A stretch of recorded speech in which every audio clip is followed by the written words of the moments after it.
Welcome to my class. तो करते हैं शुरू चैप्टर 13 मोशन एंड टाइम के साथ।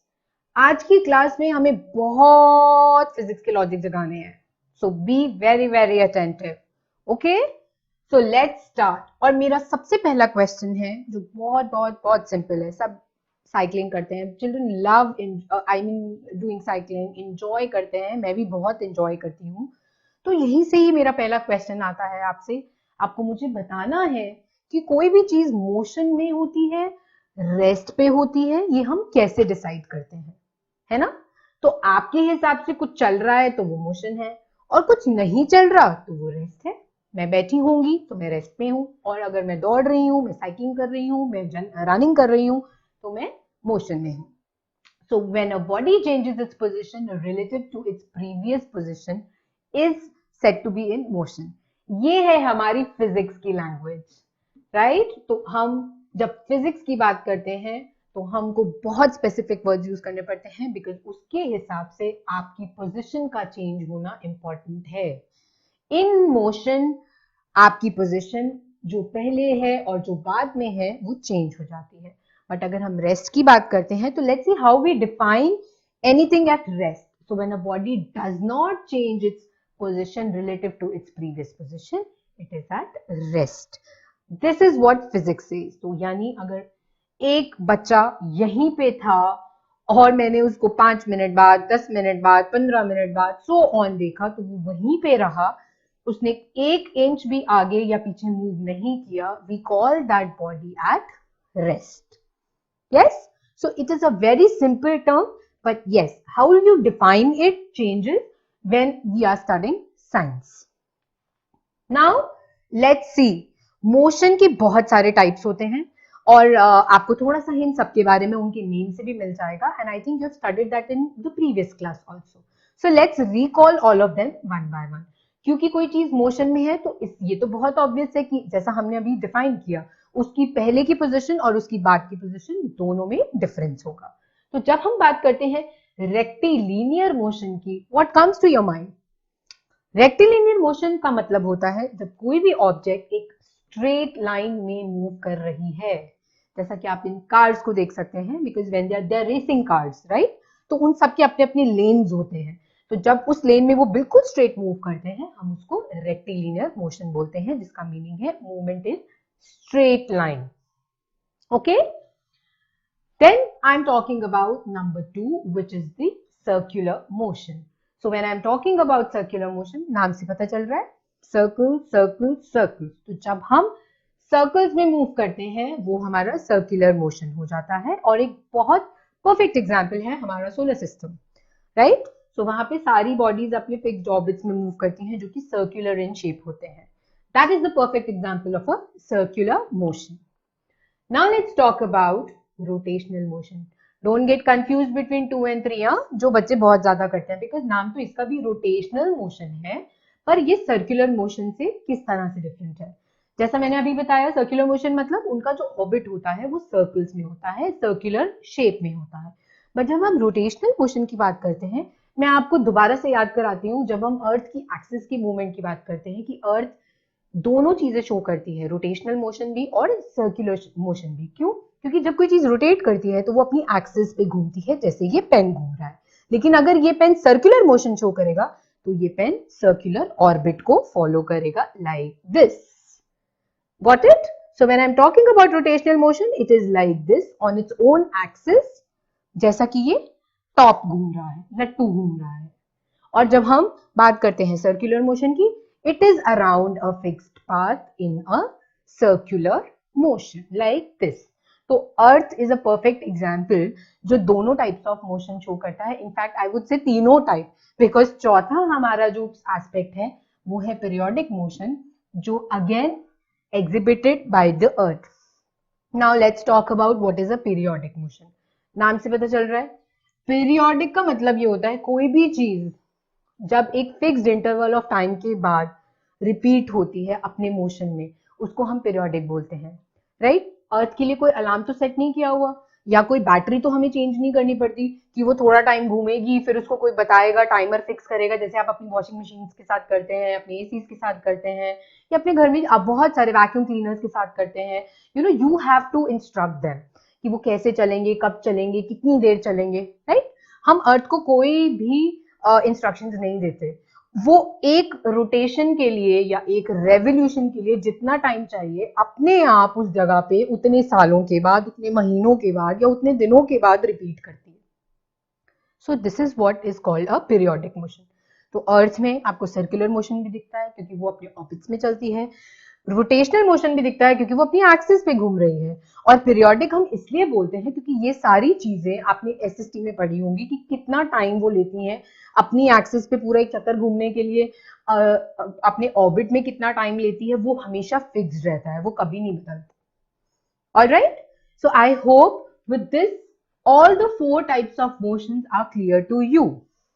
There's one more type of motion which I will add here, and that is called, it might not be in your books but मैं आपको बताना चाहूंगी क्योंकि आज की क्लास में जब हम आगे स्लाइड्स पढ़ेंगे तो ये वाला मोशन आपको वहां पे भी आएगा, जिसको हम ऑसिलेटरी मोशन बोलते हैं।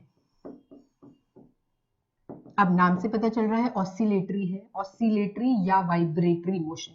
तो ऑसिलेशन से समझ आए ना आए, लेकिन वाइब्रेशन से जरूर समझ आएगा।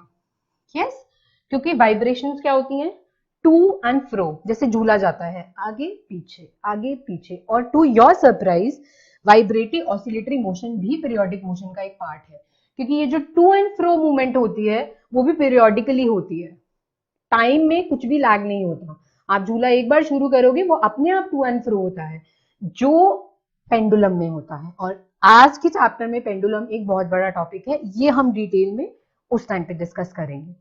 Alright children, so I think ये सारे टाइप्स ऑफ मोशंस आपको अच्छी तरह से क्लियर हैं, क्योंकि पेपर में बहुत बार आपको अलग अलग सिचुएशंस दी जाती हैं और आपसे पूछा जाता है कि इसमें कौन से टाइप ऑफ मोशन दिखा रहा है। ऑलराइट, तो अगर आपको ये सारे पॉइंट्स क्लियर हैं तो आप बहुत ही इजीली उसको आंसर कर देते हो, right. So next we have speed, which is the distance traveled per unit time. अब मैं ये क्यों पढ़ा रही हूँ आपको, क्योंकि जैसा कि मैंने बताया आपको, आज की क्लास में हम लोग फिजिक्स बहुत सारी पढ़ रहे हैं, हमने स्टार्ट किया टाइप्स ऑफ मोशन।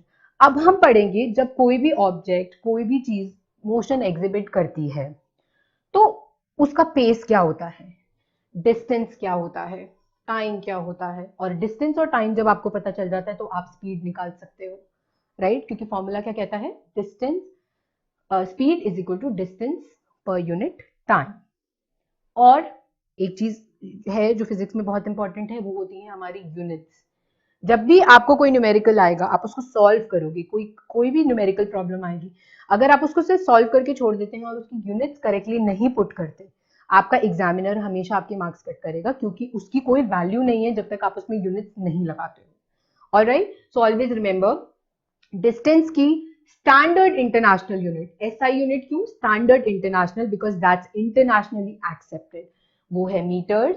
टाइम की seconds, this is how you represent meter by small m, seconds with small s, and speed is equal to distance per unit time, which makes it meter per second. तो ये सारी units going ahead आपको पहले clear होनी चाहिए, ताकि जब हम नेक्स्ट इनको पढ़ना शुरू करें मेरे को आपको दोबारा से ये सब चीजें नहीं बतानी पड़ेंगी।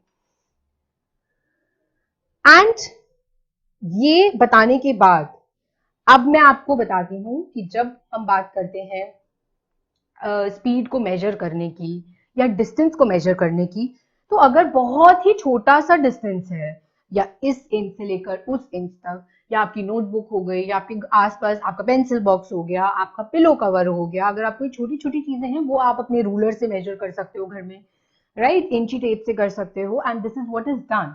But now let's talk about big big kilometres. अगर आप अपनी कार की बात करें, अपनी व्हीकल की बात करें, पापा सुबह घर से निकलते हैं, मम्मा सुबह घर से निकलती है और पूरे दिन पता नहीं कहाँ ड्राइव कर करके जाना होता है, yes, and they want to keep a record कि आज मैंने कितना डिस्टेंस कवर किया। तो क्या ये पॉसिबल है उनके लिए खुद इस चीज को कैलकुलेट करना? नहीं। तो उसके लिए क्या होता है, आपकी कार्स में there are various devices, for example speedometer. अब नाम से पता चल रहा है स्पीडोमीटर क्या करता है, An instrument on vehicle's dashboard which indicates the speed of the vehicle. तो ये आपकी व्हीकल की स्पीड का पूरा रिकॉर्ड रखता है. And if I talk about odometer, it is an instrument used for measuring the distance traveled by the vehicle. तो odometer का काम है आपकी गाड़ी ने जब से खरीदी है तब से लेके, क्योंकि आप सर्विस कराने जाते हो, ये सारे रिकॉर्ड्स बहुत इंपॉर्टेंट है. और इन केसेस में मैनुअली इट्स नॉट पॉसिबल. अब कोई पापा सुबह निकलते हैं, इतने किलोमीटर है, फिर वो रात को आएंगे, वो देखेंगे कि कितना मैंने आज गाड़ी में सर्विस दी है, बिकॉज ये सब चीजें भी एक व्हीकल की रनिंग के लिए इंपॉर्टेंट होती हैं. तो इसलिए उसमें ओडोमीटर, स्पीडोमीटर फिक्स्ड होते हैं जो इसका रिकॉर्ड खुद रखते हैं, इसका ट्रैक खुद रखते हैं.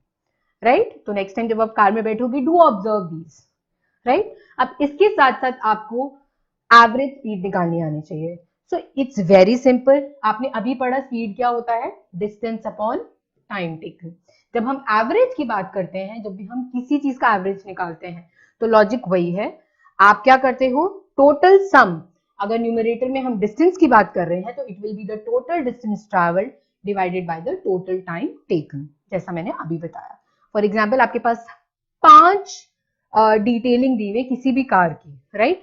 फॉर एग्जाम्पल मैं लिखती हूँ कार 1, कार 2, कार 3. ठीक है, मेरे पास 3 कार्स हैं. मेरे पास इसका डिस्टेंस है D1, D2, D3. And time की बात करें तो it is T1, T2 and T3. तो जब मैं इसका एवरेज निकालूंगी तो मैं क्या करूंगी, इट विल बिकम, क्योंकि टोटल डिस्टेंस है, ये हो जाएगा मेरा D1 plus D2 plus D3. और क्योंकि बाय टोटल टाइम टेकन है, it will be T1 plus T2 plus T3. Understood now? Very simple. और यूनिट्स क्या रहेंगी, जो स्पीड की होती है.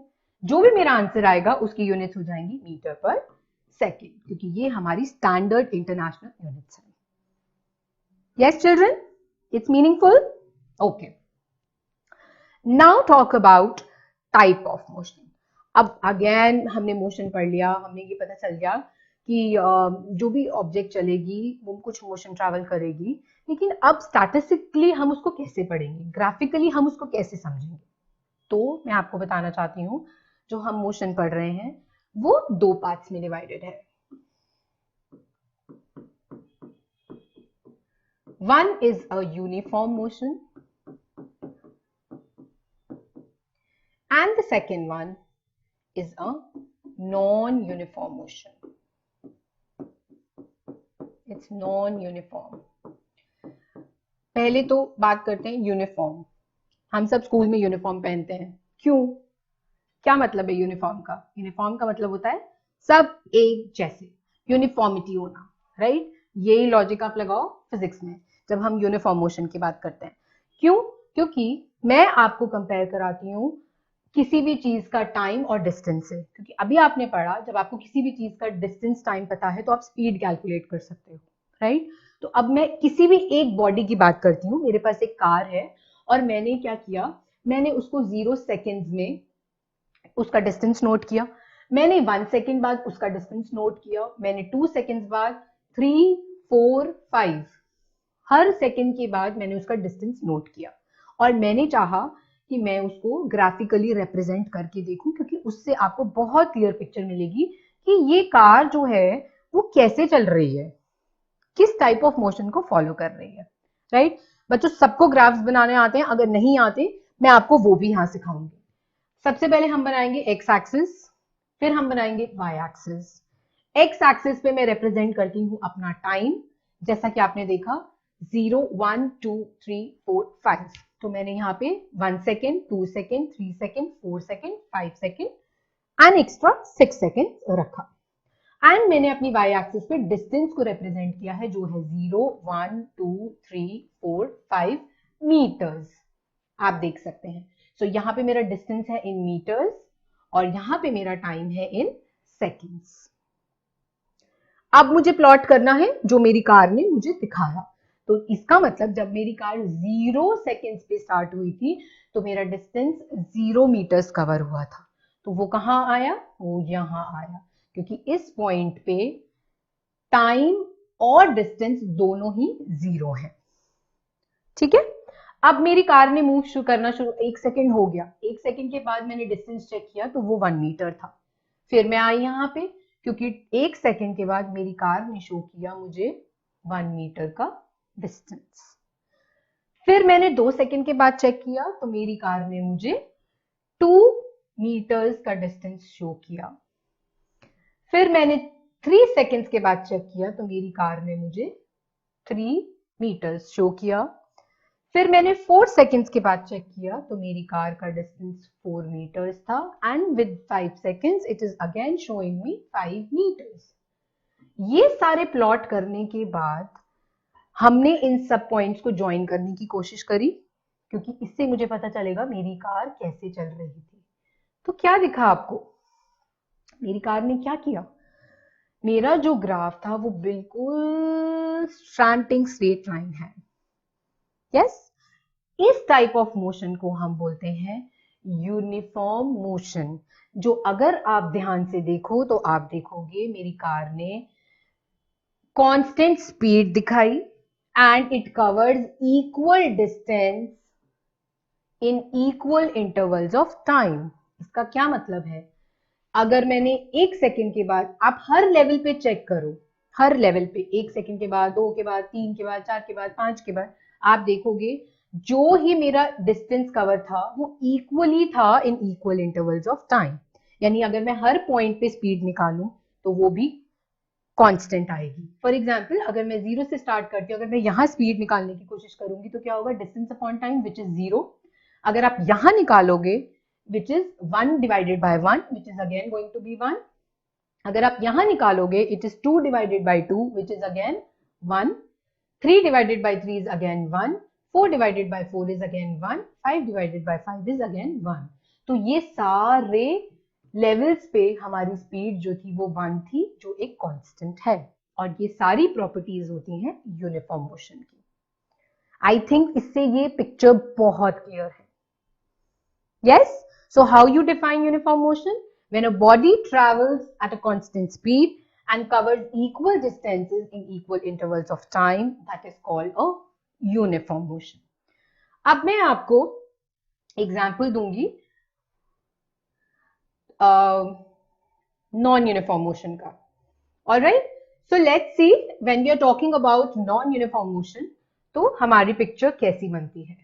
तो सबसे पहले जो सबसे बड़ा चेंज होगा वो मैं करूंगी in terms of the readings which are given to you. तो अभी तक जैसे आपने देखा 0 to 0 था, 1 1 था, मैं टाइम अपना वही रखती हूँ, हर सेकंड के बाद मैं नोट करूंगी। पर इस बार थोड़ा सा चेंज हुआ, वो ये था, जब मैंने 1 सेकंड के बाद देखा डिस्टेंस 1 था, लेकिन जब मैंने 2 के बाद देखा तो वो मुझे शो कर रहा था 3, और जब मैंने उसे 3 सेकेंड के बाद चेक करने की कोशिश की तो वो मुझे क्या दिखा रहा था, 6। और सिमिलरली जब मैंने 4 सेकेंड के बाद उसको चेक करने की कोशिश की तो वो मुझे दिखा रहा था at 6 ओनली। 5 के बाद चेक करने की कोशिश की तो इट वाज शोइंग मी 7। अब मैं चाहती हूं मैं इन रीडिंग्स के साथ अपना ग्राफ प्लॉट करूं और हमारा रिजल्ट क्या आता है हम ये देखते हैं। So let me start making the graph now.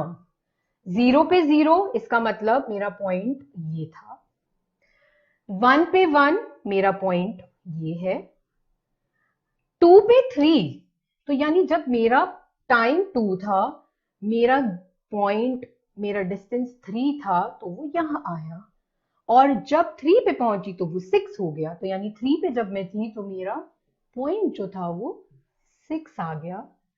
जब मैं 4 पे गई it was again 6, so when I reached 4 वो फिर 6 था, और जब मैं 5 पे गई तो वो 7 था, तो 5 के टाइम पे वो 7 था। अब मैं इनको ज्वाइन करने की कोशिश करती हूँ।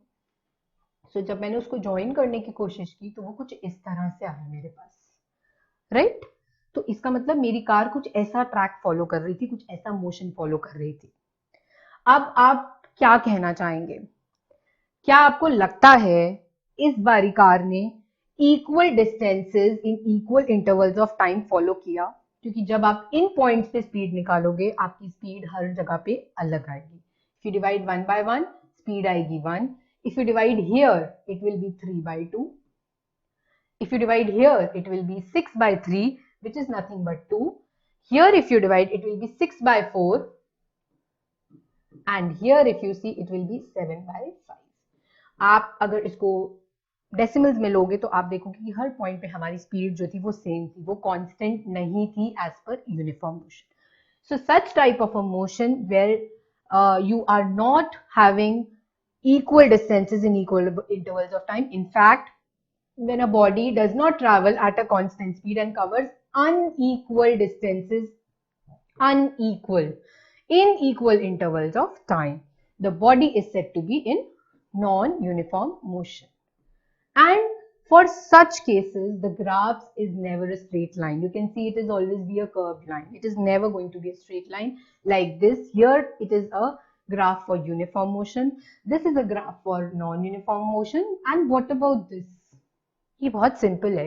ग्राफ्स को समझना भी एक आर्ट है। अगर आपको दोनों चीजें समझ आई ये भी बहुत अच्छी तरह से आएगा। क्यों? क्योंकि यहाँ पे आप अपना दिमाग लगाओगे और आप ये सोचोगे, मैं आपको यहाँ पे डिमॉन्स्ट्रेट करके दिखाती हूँ। अगर ये मेरा टाइम है, ये 0 सेकेंड्स था, ये 1 सेकेंड है, ये 2 सेकेंड्स, ये 3, ये 4 सेकेंड्स। तो जब मैं चेक करना चाह रही थी कि मेरी कार ने आज कैसी स्पीड फॉलो की, मैंने 0 पे देखा तो वो यहाँ पर था, फिर मैंने 1 के बाद चेक किया तो भी वो यहीं पे ही था, 2 के बाद किया तो भी वो इसी पे है, 3 पे किया तो भी वो इसी पे है, 4 पे किया तो भी वो इसी पे है। तो इसका मतलब क्या हुआ? मैंने जब तक उसको चेक किया डिफरेंट इंटरवल्स टाइम पे, डिस्टेंस जो था वो सेम था। अगर ये फॉर एग्जांपल 4 मीटर्स होता तो जो मेरी कार थी वो शुरू से लेके एंड तक 4 मीटर्स पे ही रही है। इसका मतलब वो मूव ही नहीं करी। सो देन यू से your object is at rest. तो आप जब ग्राफ्स देखते हो आप मोशन बहुत इजीली गेज कर लेते हो बिना वैल्यूज के। मैंने यहाँ पे बिना वैल्यूज के आपको सिखा दिया है कि आप ग्राफ की शेप देखते ही बता सकते हो कि बॉडी कौन सा मोशन फॉलो कर रही है। इसीलिए हम आपको ग्राफिकल रिप्रेजेंटेशन समझाते हैं ताकि आपको पूरी कैलकुलेशन करने की जरूरत ही ना पड़े। एग्जाम्स में बहुत क्वेश्चन ऐसे आएंगे जहां पे आपको या तो ग्राफ्स दिए होंगे या ग्राफ्स बनाने के लिए कहा जाएगा। मैंने दोनों केसेस आपके साथ क्लियर कर दिए हैं, राइट? अगर आपको वो डेटा देते हैं और ग्राफ्स प्लॉट करने के लिए बोलते हैं तो आपको ये एग्जाम्पल याद आएगा। और अगर आपको सिर्फ ग्राफ्स दिए जाएंगे और आपसे मोशन पूछा जाएगा तो आप इसको याद रख सकते हैं। कूल? यस।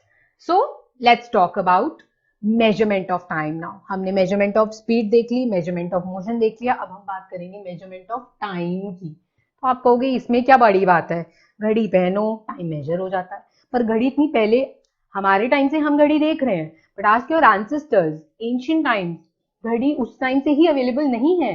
उन लोगों के पास, अगर आपने कभी दादी नानी के किस्से सुने होंगे, जस्ट आस्क देम वो टाइम कैसे देखते थे। अगर कभी आप अपने ग्रैंड पेरेंट्स से पूछोगे कि वो कब पैदा हुए थे, कब नहीं हुए थे, तो उनको कभी टाइम नहीं पता होता था। वो कहते थे सुबह थी, दोपहर थी, सूरज ढल गया था, सूरज उग गया था। उनके पास ये वाले पैरामीटर्स होते थे क्योंकि उन टाइम्स पे उनके पास वाटर क्लॉक्स होती थी, सैंड क्लॉक्स होती थी। ये रेफरेंस मैंने बहुत लोगों के पास देखा है जो आज भी लोग एज शो पीस घर में रखते हैं। अगर आप म्यूजियम्स जाओगे, ऐसी जगहों पे जाओगे तो वहां पे आपको ये सैंपल जरूर नजर आएंगे, राइट? तो इन केसेस में इट्स अ सैंड क्लॉक। तो आपने देखा है जितना जितना लेवल ऑफ सैंड ड्रॉप होता है तो उनके पास कैलकुलेशन होती थी कि अगर अब मैं ये सुबह स्टार्ट कर दूंगा, अगर वो यहाँ पहुंच जाएगा तो इसका मतलब सन जो है वो ढल गया है या सुबह होने वाली है। जब वो उठते थे तो वो देखते थे अच्छा अभी ये इतना हुआ है तो इसका मतलब अभी सुबह नहीं हुई। तो उनकी कैलकुलेशन इस तरह से होती थी।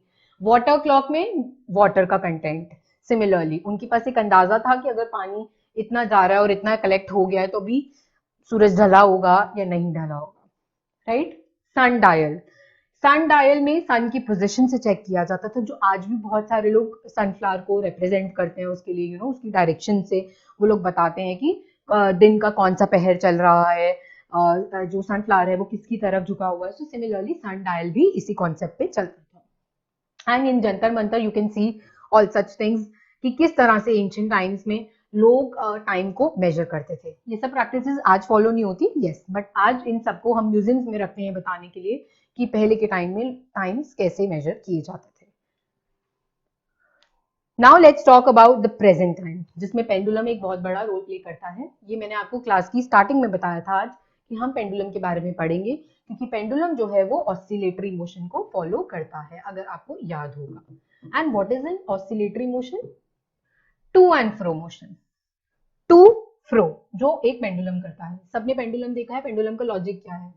एक फिक्स्ड मेटल रिजिड सरफेस है या जो हिलती नहीं है, और वहां से एक थ्रेड की हेल्प से आप एक मेटल बॉल को सस्पेंड कर देते हो। ये एक मेटालिक बॉल है। It's a metallic ball. आपने उसको फिक्स्ड पोजीशन से, ये जो है हमारी फिक्स्ड पोजीशन है, रिजिड पोजीशन है, वहां से आपने उसको सस्पेंड किया। अगर मैं उसको सिर्फ एक पुश दूं शुरू में, तो आप क्या देखते हो? ये पेंडुलम यूं टू एंड फ्रो मूव करना शुरू कर देता है, राइट?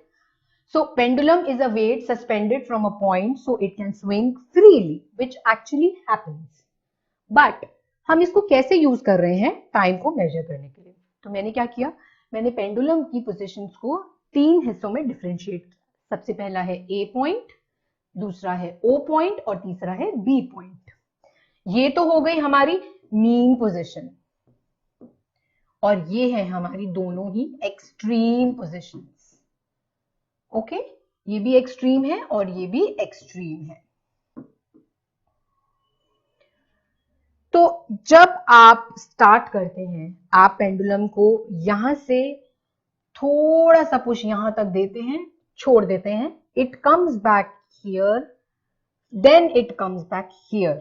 यहां से शुरू होके ही जब वो यहां से ये रूट फॉलो करता है, तो हमारा एक ऑसिलेशन पूरा होता है। ये है principle of measuring time with a pendulum, because the time taken by a pendulum to complete one oscillation is the time period. और बच्चे गलती पता है क्या करते हैं? वो ये करते हैं, वो जब यहां से छोड़ते हैं ना, तो वो 1 काउंट कर लेते हैं, विच इज रॉन्ग, क्योंकि आपने भी शुरू किया है। जब आप यहां से शुरू करोगे, वो घूम फिर के यहीं वापस आएगा, तब जाके एक पूरा ऑसिलेशन खत्म होगा। देन यू हैव टू से 1। सो आप चेक रखते हैं स्टॉपवॉच के साथ। So what formula do you use? Time period is the total time taken bye pendulum upon number of oscillations. तो आप अपनी स्टॉपवॉच ऑन करते हैं और आप कैलकुलेट करते हैं कि कितने टाइम में कितनी ऑसिलेशंस पूरी हुई, जिससे आपको टाइम पीरियड मिल जाता है। Got it? It's very simple. So यहां पे पेंडुलम के साथ रिलेट करने के लिए हमारे पास कुछ मेजर्स हैं जो मैं आपको बताऊंगी। First we are going to talk about amplitude. Now what is amplitude? The maximum displacement of bob. You know what bob they are talking about? They are talking about the metallic bob. On either side of the mean position, here OA and OB are amplitudes. I'll take you back here. What is OA? This is OA. This is OB. ये amplitudes हैं, क्योंकि इससे ये पता चलेगा कि हमारा pendulum कितनी दूर तक एक्सट्रीम पोजीशंस पे जाता है। ये हाइट जो है, इससे भी हो सकती है, इसके बीच में भी हो सकती है। तो जहां से मीन पोजीशन से एक्सट्रीम में जाने के लिए वो जितना डिस्प्लेसमेंट दिखाएगा, वो उसका एम्पलीट्यूड होगा। Then we talk about frequency.